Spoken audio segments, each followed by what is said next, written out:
सोच सकते हो। मैं मुसलमानों से एक आह्वान जरूर करना चाहता हूँ, जहाँ भी ये आतंकवादी लोग मिले जो आपसे कहें वंदे मातरम बोलो, इनको जूते से मारो, डंडे से मारो, हथियार लेके मारो, क्योंकि ये सेल्फ। नमस्कार. साजिद रशिदी या मौलवीला एका पत्रकाराने देशाविषयी प्रश्न विचारला की बांगलादेशमध्ये आज जे चालू आहे याच्यावर तुम्हाला काय म्हणायचं आहे. पण याला काही म्हणायचं नव्हतं. तेव्हा हा काय म्हणतो, बांगलादेश देश जाये भाड में. कारण मुळात बांगलादेश जे होतंय त्याचे उत्तर याला द्यायचं नाही. कारण मग ते उत्तर म्हणजे हिंदूंना त्या ठिकाणी ज्याप्रमाणे जाळण्यात येतं, कत्तली करण्यात येतं, त्याच्यावर याला काहीतरी बोलावं लागलं असतं. म्हणून हा सरळ म्हणतो की बांगलादेश जाए भाड में, हमें बांगलादेशचे क्या लेना देना, असं याची सुरुवात आहे. आणि हा पुढे म्हणतो की वंदे मातरम बोलने वाले आतंकवादी को जब वो आपको वंदे मातरम बोलने का कहेगा तो इनको मारो, और इनको इतना मारो कि ये मर भी गया तो कुछ नहीं होगा, क्योंकि सेल्फ डिफेंस में कोर्ट भी कुछ नहीं कर सकता. हमको देश की घटनाने हे अधिकार दिया आहे. म्हणजे बघा, वंदे मातरम म्हणायला सांगणारा आतंकवादी आणि बांगलादेशमध्ये माणसं मारणारा आतंकवादी नाही, असं याचं उत्तर आहे. आणि पुढे हा असा भडकाऊ भाषण करतो की जर या लोकांना सांभाळलं सरकारने आवरलं नाही तर गृहयुद्ध होईल आणि मग त्यात देरी होणार नाही.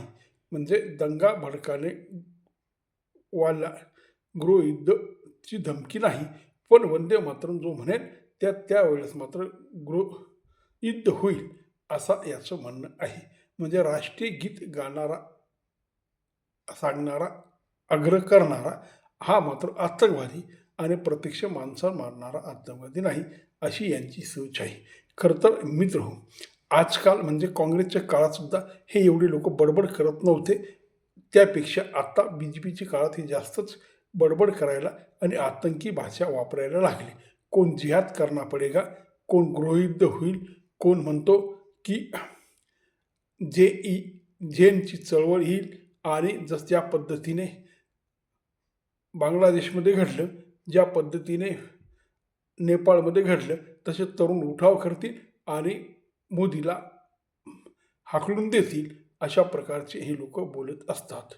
मुळात खरं म्हणजे हे जे बोलतात याच्यावर सरकारने ॲक्शन घेतली तर मग ओरडायला सुरुवात करतात की BJP हे हिंदू राष्ट्रवादी लोक आहेत, हे हिंदूंची बाजू घेणार आहेत, म्हणून हे मुस्लिमावर अन्याय करतात आणि जगभर हे दौंडी पिटत राहतात की ह्या देशामध्ये मुस्लिमावर अन्याय अत्याचार होतो. आणि त्यामुळे भारत सरकारसुद्धा सबुरीने घेतं की उगीच जगभर प्रोपगंडा व्हायला नको, कारण यांना प्रोपगंडा झालेलं तर पाहिजे, कारण मग यांना ओरड करायला मिळेल की आमच्यावर कशा प्रकारे जबरदस्ती होते. पण हे काय बडबड करतात, हे कसली जिहादी भाषा बोलतात आणि हे कशाप्रकारे हिंदुस्थानच्या लोकांना धमक्या देतात आणि हिंदूंनाही धमक्या देतात आणि देशाला कशा प्रकारे दमदाटी करून आपलं काम करण्याचं यांचा उद्देश आहे. तेव्हा हे सरळ उत्तर कधी देत नाही. जर यांना बांगलादेश विचारलं तर बांगलादेशचे हमको क्या लेना देना ही अशी भाषा वापरतात. आणि जेव्हा सौदीमध्ये काही घडलं तर मात्र सौदी जिंदाबादचे नारे देतात. आणि जेव्हा पॅलेस्टीनमध्ये काही घडलं तर पॅलेस्टीनची हे सरळ बाजू घेतात आणि पॅलेस्टीन आमचे बंधू आहेत असं म्हणतात. पण बांगलादेशमधले हिंदू हे हिंदूंचे बंधू नाहीत. तेव्हा हिंदूंनी हिंदूंची बाजू घेतली तर मात्र त्यांना हे जिहादी स्वरूप देतात आणि याला कट्टरवाद म्हणतात आणि याला हिंदू राष्ट्र म्हणतात. असा हा सगळा प्रकार आहे. या लोकांना लवकरच काहीतरी आळा घातला गेला पाहिजे. हे दिवसेंदिवस जास्त बेताल आणि जास्त उग्रतेने जिहादी भाषा वापरायला लागली आहेत. नमस्कार.